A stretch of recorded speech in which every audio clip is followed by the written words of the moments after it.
ball again, and this is exactly what we were talking.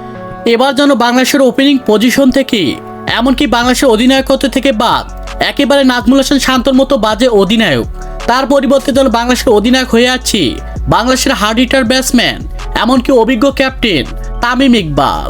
আর যা দেখে রীতিমতো অবাক হয়েছেন হাজারো কোটি ক্রিকেট ভক্ত সমর্থকরা। হ্যাঁ দর্শক, বিস্তারিত জানুন পুরো ভিডিও জুড়ে।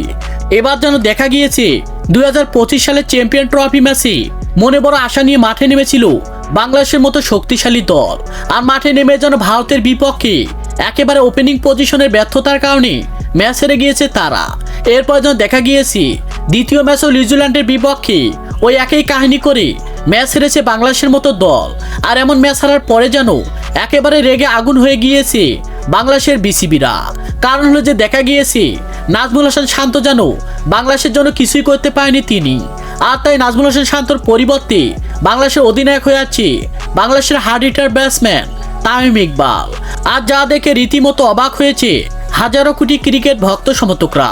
তো দর্শক, আপনারাও কি চান বাংলাদেশের ওপেনিং পজিশনে এমনকি ক্যাপ্টেন্সির দায়িত্ব তামিম ইকবালকে দেওয়া হোক? সে বিষয়ে আপনাদের গুরুত্বপূর্ণ মতামত জানাবেন আমাদের ভিডিওর কমেন্ট বক্সে। ধন্যবাদ।